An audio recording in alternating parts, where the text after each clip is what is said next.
I think the three most important keywords if I want to choose to describe China's success is the following. Number one is state capacity. And the second one is correct industrial policy. You simply having a state capacity does not automatically lead to the design and execution and implementation of correct industrial policy, which requires a very sophisticated bureaucracy and political system and leadership. And the third aspect is that the ability to innovate is not, what people normally describe as, taking place in the universities. So the third keyword I want to describe China's success is learning by doing. China has so far developed the largest possible quote-unquote university in the world to train engineers to practice on industrial problems and to innovate. So you look at Jack Ma, he's a very successful entrepreneur in China. But if you move Jack Ma to India, to Philippines, to Argentina, and why he's more successful in China? Because the Chinese government has created much better, market-friendly environment and a platform for Jack Ma to perform. So therefore, he becomes Jack Ma.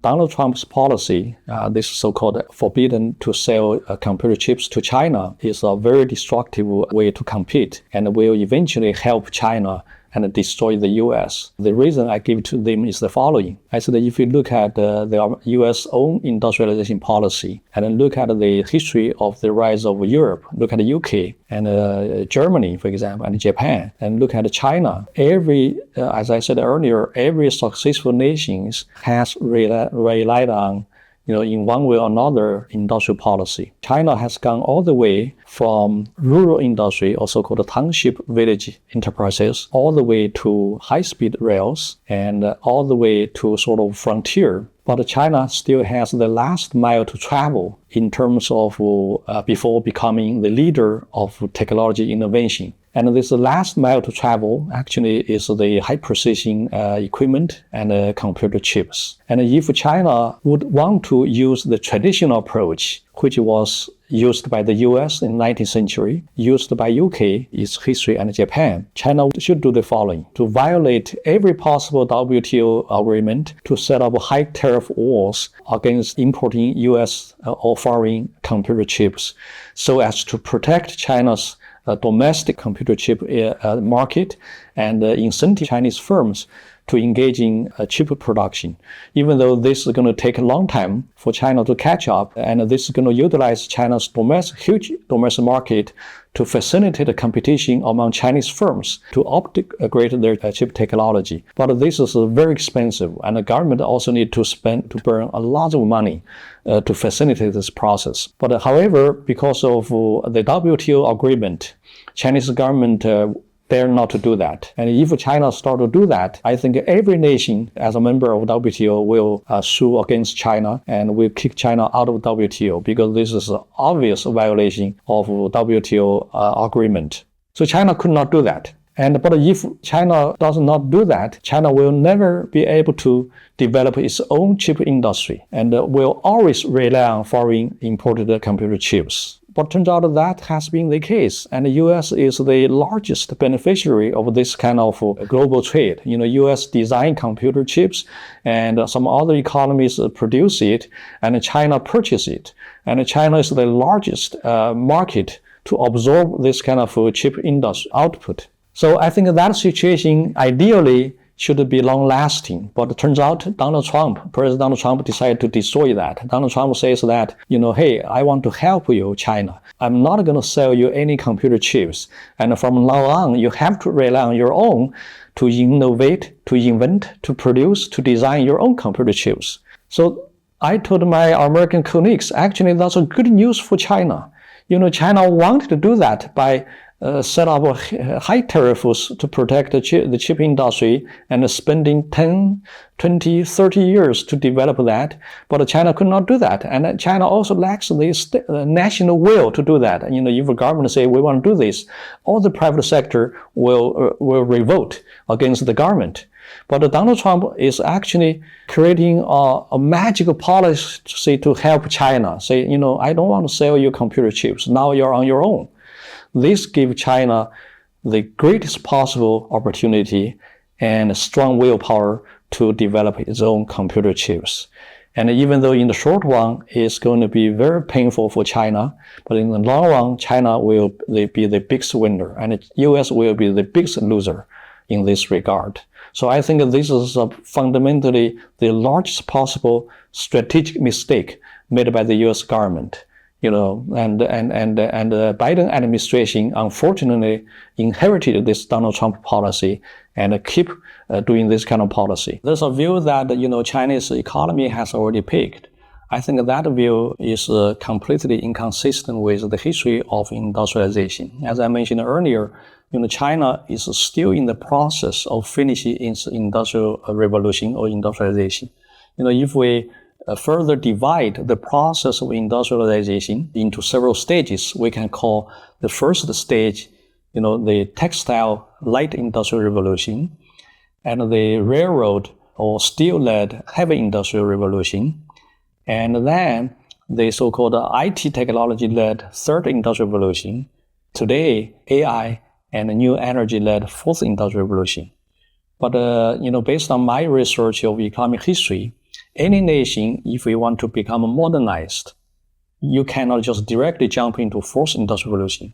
You still have to repeat the earlier waves of industrial revolution to be successful, because every earlier wave of industrial revolution created the market condition for the second or the next industrial revolution to take place, because that requires a market condition for all type of new technology to be profitable. And now China's entering the race of fourth industrial revolution on a par with the US.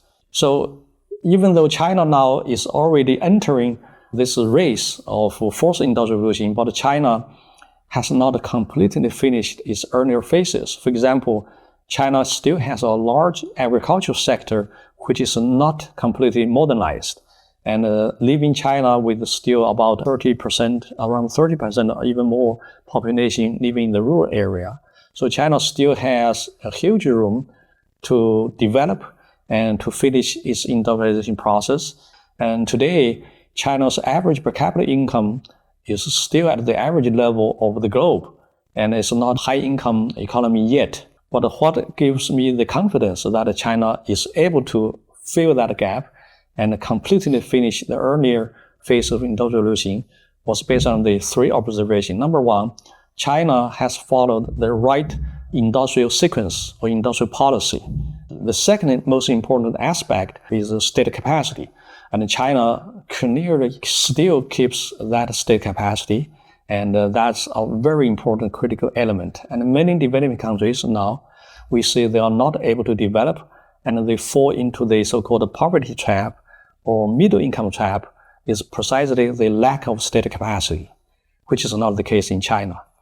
And the third most important element, which I view very importantly to support my argument to be optimistic about China, is that technology development mostly comes from learning by doing, not from universities, not from schools. Therefore, in a sense, the most important university is not on school campus, but is in the manufacturing sector.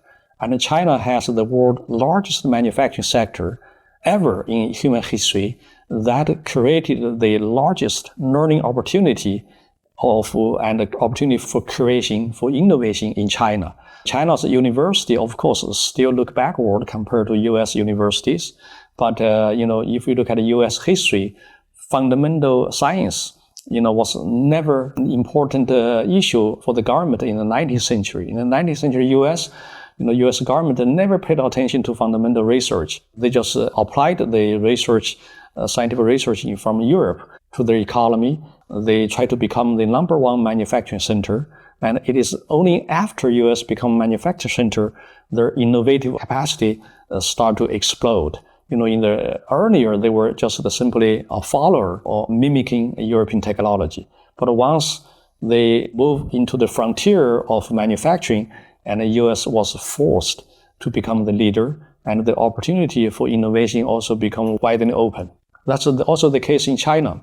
And that's the foundation for China to become one of the most innovative, nation in science, even in basic science in the future. Lots of people say that China become the factory of the world, become the center of global manufacturing was because of WTO. I think that view is biased because China became the number one nation in terms of capacity and market for textiles by 1995.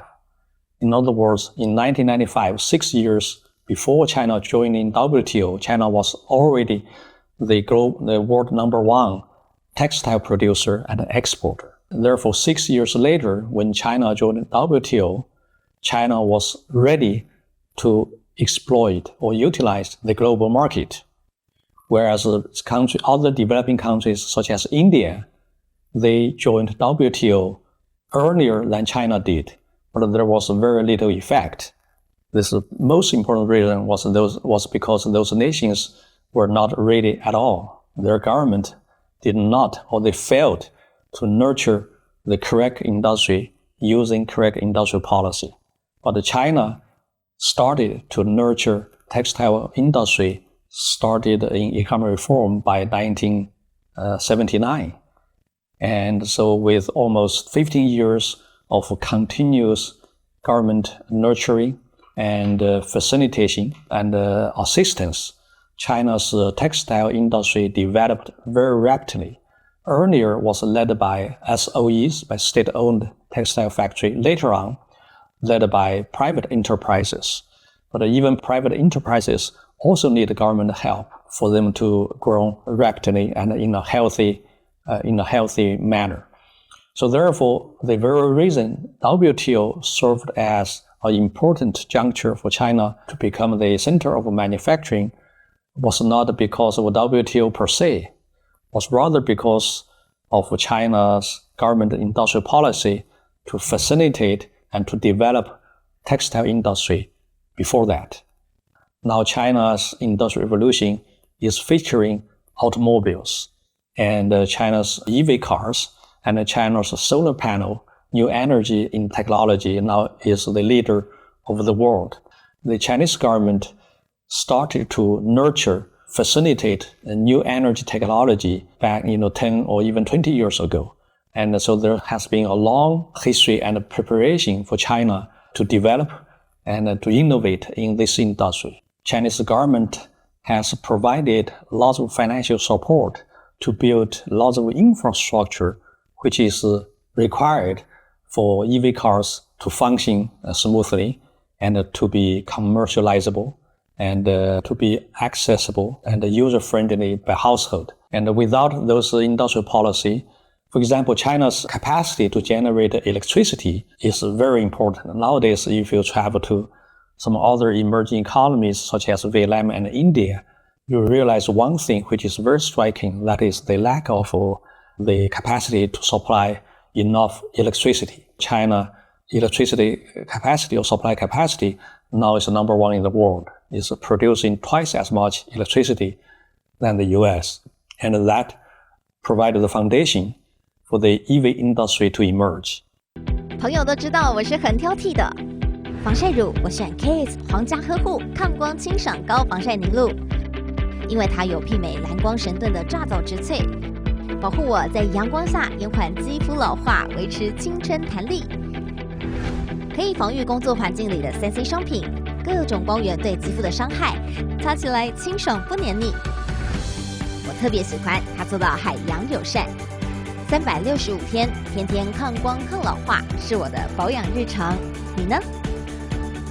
呵护你，呵护全家人，专属你的 KISS Royal Care 抗光清爽高防晒凝露。